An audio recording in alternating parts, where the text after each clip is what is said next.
अस्सलाम वालेकुम, मैं हूं इमरान आज़म और आप देख रहे हैं मेरा यूट्यूब चैनल इमरान आज़म व्यूज़। नाज़रीन, एक आम खबर लेकर आपके सामने हाजिर हूं। आपको पता है कि जब से ये हुकूमत आई है ये सोशल मीडिया से इंतहाई खाइफ नज़र आती है और उस पर पाबंदी लगाने के लिए, उसको एक दायरे में रखने के लिए या उसे काबू करने के लिए नित नए किस्म के इक़दाम हमें देखने में आए। आपको पता है कि फायर वाल इस मुल्क में लगा दी गई और उससे इंटरनेट की रफ्तार जो है कई महीनों से इंतहाई जो सुस्त रवि का शिकार है। उसे आपको पता है कि करोड़ों फ्रीलांसर्स और सोशल मीडिया प्लेटफॉर्म्स के जरिए अपना रोजगार कमाने वाले लोग इंतहाई मुश्किल का शिकार हैं। उसके बाद फिर जो है कि आपको पता है कि ट्विटर पे पाबंदी लगा दी गई। तवील अरसे से जो है एक्स वो बंद है, फिर उसको जुज़वी तौर पर बहाल किया गया। फिर लोगों ने जब उस पाबंदी का हल निकाला, लोगों ने वीपीएन का सहारा लेना शुरू किया, तो फिर वीपीएन पर पाबंदी की भी खबर सामने आ गई और उस पर कहा गया जी कि वीपीएन को रजिस्टर करवाएं, नहीं तो ये इस पर पाबंदी आयद कर दी जाएगी। ऐसे में आपको पता है कि बिलावल भुट्टो ने भी ये कहा और इसकी सख्त मुखालफत की। आपको पता है 30 नवंबर को जो उन्होंने खिताब किया था उसमें खुसूसी तौर पर उन्होंने ये जिक्र किया था कि इससे जो है ना आईटी सेक्टर बहुत मुतासर हो रहा है। जो हुकूमत के इक़दाम हैं, सोशल मीडिया को काउंटर करने की जो कोशिश कर रही है, जो इंटरनेट पे पाबंदी लगाने की कोशिश है और उसकी रफ्तार इंतहाई सुस्त कर दी गई है, वीपीएन का जो मामला है, इन सब पे उन्होंने बड़ी खुल के बात की और उन्होंने कहा कि हुकूमत को इस पर असर नो गौर करना चाहिए। लेकिन हुकूमत किसी भी तौर पर पीछे हटने के लिए तैयार नहीं है।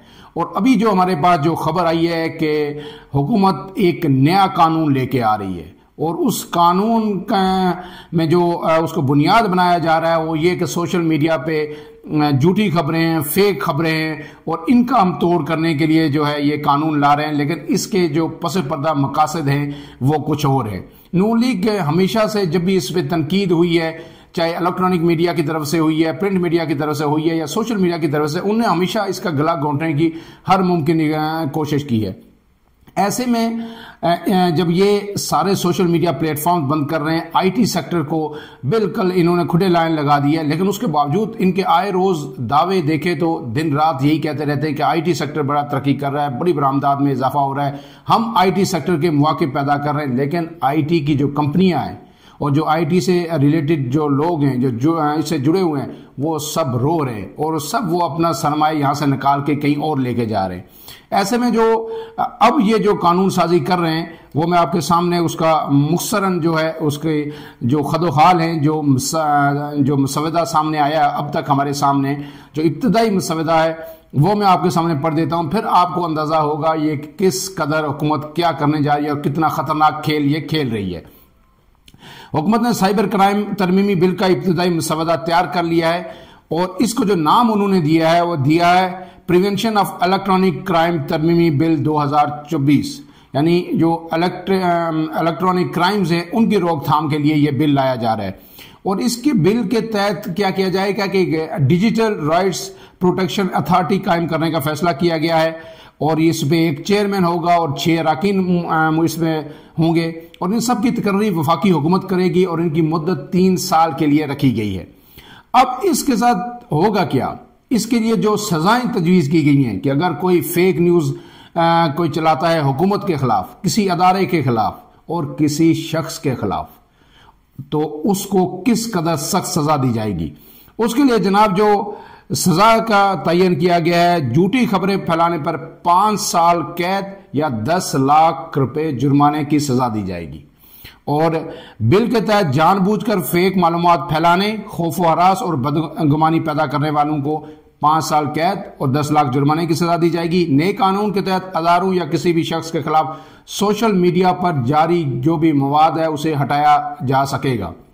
मतलब आप किसी के खिलाफ कोई खबर देते हैं, ट्विटर पे देते हैं, फेसबुक पे देते हैं, यूट्यूब पे देते हैं, इंस्टाग्राम पे देते हैं, कहीं भी देते हैं, टिकटॉक पे आप कुछ करते हैं, तो जब हुकूमत का दिल चाहेगा वो कानून नाफज करने वाले जो अदारे हैं उनको कहेगी या जो लोगों को जिम्मेदारी सौंपी जाएगी, जो 6 रुकनी ये जो अथॉरिटी बनाई जा रही है इसको देगी कि जी फौरी तौर पर ये मवाद हटा दिया जाए या ब्लॉक कर दिया जाए और फिर उस शख्स के खिलाफ कानूनी कार्रवाई की जाए। यानी ये चाहते हैं कि लोग अपनी जबान बंदी कर लें, लोग खामोश होकर बैठ जाएं और इंटरनेट पे किसी किस्म के जो लोग यूट्यूब पे अपनी अर्निंग कर रहे हैं या दूसरे सोशल मीडिया प्लेटफॉर्म इस्तेमाल करके अपना रोजगार कमा रहे हैं, ये उनसे वो रोजगार भी नौजवानों से छीनना चाहती है। अब इस पे जो है कि अथॉरिटी को रियासत और रियासती अदारों के खिलाफ नफरत फैलाने से मुतल्लक मवाद को भी हटाने का इख्तियार दे दिया गया है या इख्तियार हासिल होगा। तरमीमी बिल के तहत किसी शख्स को डराने, झूठा इल्जाम लगाने और पोर्नोग्राफी से मुतल्लक मवाद को भी ब्लॉक किया जा सकेगा। अथॉरिटी के फैसले के खिलाफ ट्रिब्यूनल से रजू करने की इजाज़त होगी। ये है कि आप ट्रिब्यूनल से रजू कर सकेंगे, लेकिन बाकी ये कोई कसर इन्होंने अब छोड़ी नहीं है। और इसका मकसद क्या है? मकसद यही है कि आप डर जाएं, आप कोई बात ना करें। हुकूमत जो कर रही है, शहबाज शरीफ साहब कर रहे हैं या मरियम नवाज साहिबा कर रही हैं या पूरी रियासती मशीनरी जो कर रही है, आप खामोश होकर बैठ जाएं। इलेक्ट्रॉनिक मीडिया और प्रिंट मीडिया तो वैसे ही बड़ा महदूद हो चुका है, स्क्वीज हो चुका है। वो तो कुछ कंट्रोल्ड खबरें अब आपके सामने आ रही हैं। तो अब ऐसे में आपको जो खबर मिलती थी वो असल खबर सोशल मीडिया से मिलती थी, और लोगों ने ये टीवी तो देखना ऑलमोस्ट छोड़ दिया। लोग इंटरटेनमेंट के लिए टीवी ज़रूर देखते हैं, लेकिन खबरों के लिए अब टीवी कोई नहीं देखता, क्योंकि हर खबर सोशल मीडिया पर मौजूद होती है। अब फेसबुक समेत तमाम सोशल मीडिया प्लेटफॉर्म का गला घोंटने की मनसूबाबंदी कर ली गई है, और आपको अपने शिकंजे में ला के अगर आप हुकूमत के खिलाफ कोई खबर देंगे, कोई बोलेंगे, तो फिर जो है 5 साल कैद होगी और 10 साल का जुर्माना होगा। ऐसे में हुकूमत बार बार क्लेम करे है कि IT बरामदात बढ़ रही हैं। मुझे ये बताइए कि जब आपने इंटरनेट सर्विस ही बंद कर दी मुल्क में, कि पूरा दिन आपकी एक जो व्हाट्सएप नोट है, मैसेज है या कोई फुटेज है, छोटा सा क्लिप है, वीडियो क्लिप, वो पूरा दिन डाउनलोड नहीं होता। और आज़ाद कश्मीर और गिलगित बल्तिस्तान में या दूर दराज जो इलाके हैं मुल्क के, उनमें तो ये सूरत हाल मजीद अबतर है। इस्लामाबाद में अगर इंटरनेट की इतनी बुरी हालत है तो फिर बाकी कहाँ पे होगी। और अभी एक सर्वे भी सामने आया जिसमें ये जो फैक्ट फाइंडिंग मिशन थे, उन्होंने ये बताया कि सिर्फ यानी दूर दराज इलाकों में नहीं, इस्लामाबाद में, क्योंकि हुकूमत से जब रब्ता किया कि उन्होंने कहा है कि जी ये टावर्स का प्रॉब्लम है, जहाँ टावर्स के सिग्नल्स नहीं है वहाँ पे ये प्रॉब्लम आ रही है। लेकिन उन्होंने कहा, जो एक रिपोर्ट सामने आई उसमें यह कहा गया, एक इंडिपेंडेंट अदारे की वो रिपोर्ट थी कि भाई ये प्रॉब्लम तो इस्लामाबाद, कराची, लाहौर जैसे बड़े शहरों में है, जहाँ पे ना टावर्स का कोई मसला है, कमी है, ना सिग्नल्स का मसला है, वहाँ भी इंटरनेट की रफ्तार इस कदर सुस्त कर दी गई है और जानबूझ के कर दी गई है।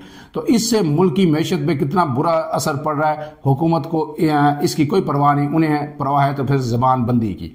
ऐसे में 2-3 दिन पहले शायद सैटरडे को जो अंग्रेजी अखबार है डॉन, उसमें एक आर्टिकल छपा, और उसमें जो अब तक हुकूमत की तरफ से या रियासत की तरफ से जो कुछ होता आ रहा है उसको बड़े तफसीर के साथ लिखा गया। ये आर्टिकल लिखा था जनाब तारक खोसा साहब हैं, साबिक IG हैं और शायद नारकोटिक्स के आखिरी वक्त में वो सेक्रेटरी भी रहे हैं, मुख्तलिफ ओहदों पे वो रहे हैं, DGFIA भी रहे हैं। उन्होंने ये आर्टिकल लिखा और ये बड़ा शेयर हो रहा है तरफ। मैंने भी कुछ चीज़ें इसकी चीज़ा पॉइंट्स नोट करके अपने पास रखे थे। तो आज ये जब खबर आई तो मुझे ये ख्याल आया कि ये तो बड़ी इससे रेलिवेंस इसकी बनती है कि उन्होंने जिस तरह उसको लिखा था, उसका जो डॉन आर्टिकल में जो आर्टिकल उन्होंने लिखा था अंग्रेजी अखबार में, उसका जो टाइटल था वो था द ट्रंप ऑफ फोली, यानी हमाकत की जो फतह।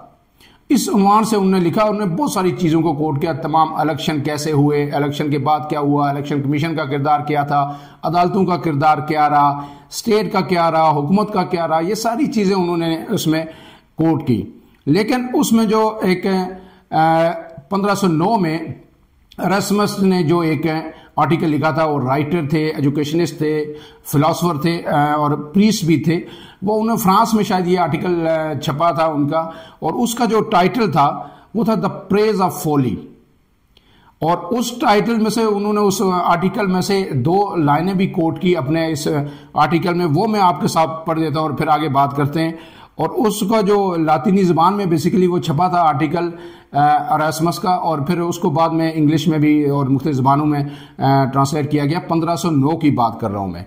और फिर उसमें जो उन्होंने लिखा, उसमें ये लिखा कि the less talent they have the more pride, vanity and arrogance they have. All these fools however find other fools who applaud them. और ये इतना ही यानी मुनासिब है जो आज की सूरत हाल है इस हवाले से, जो हुकूमत जो कुछ कर रही है, कि जो ये जो सेंटेंस 2 में आपके सामने पढ़े इसकी मैं उर्दू ट्रांसलेशन कर देता हूं कि उनके पास जितनी ही कम सलाहियत है, वो इतने ही मगरूर है, इतना ही उनमें तकब्बर है, इतना ही उनमें गुरूर है। अब इसको जो हुकूमत में लोग बैठे हैं आप उन पर रख के देखिए। और फिर साथ ये है कि ताहम इन तमाम अहमकों को दूसरे अहमक मिल जाते हैं जो उनकी तारीफ करते हैं, उनकी सताइश करते हैं, और ये जो कहते हैं ना कि जनाब ये आपका विजन है।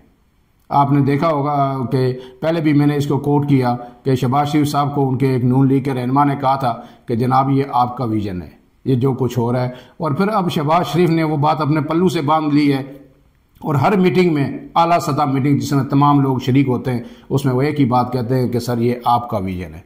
तो इसमें जो तारक खोसा साहब हैं, उन्होंने आखिरी हुकूमत को एक वेकअप कॉल देने की कोशिश की है। उन्होंने जस्टिस मंसूर अली शाह का जो जुल्फकार अली भुट्टो शहीद के जो रेफरेंस था कत्ल के हवाले से, उसके फैसले में जो इजाफी नोट उन्होंने लिखा था 5 महीने बाद, उन्होंने कुछ दिन पहले जारी किया, उसमें उन्होंने ये कहा था कि अदलिया की आज़ादी जो है वो ये है कि जो बैरूनी मदाखलत है उसके सामने अदलिया डट के खड़ी हो जाए, यही आज़ादी है। अगर वो इसके खिलाफ खड़ी नहीं होती तो फिर इस अदलिया की आज़ादी 100% जो कंप्रोमाइज्ड होगी।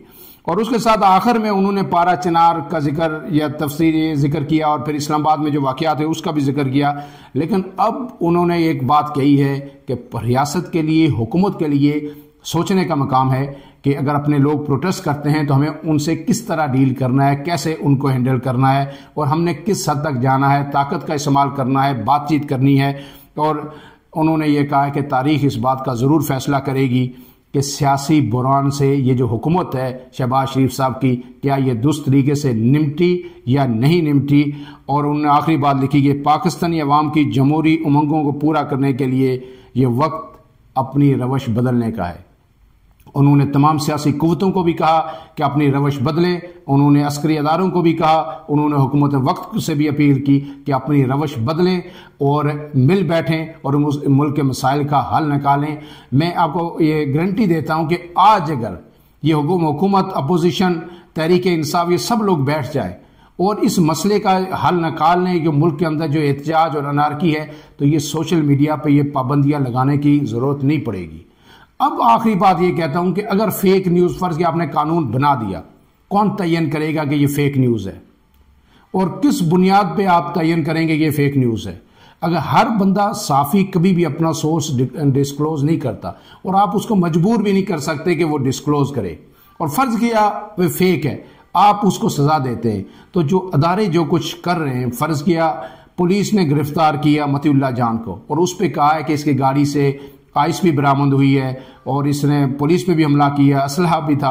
दूसरे दिन उसका एक दिन जिस्मानी रिमांड हुआ, दूसरे दिन उसको कलादम करा दे के जुडिशियल रिमांड पे भेज दिया, तीसरे दिन उसकी जमानत हो गई, बात खत्म हो गई। तो अब जो मतीउल्लाह जान के खिलाफ या साफियों के खिलाफ जो इस तरह बेबुनियाद झूठे इल्जामात लगाए जाते हैं, फिर इस पे सजा किसको मिलेगी?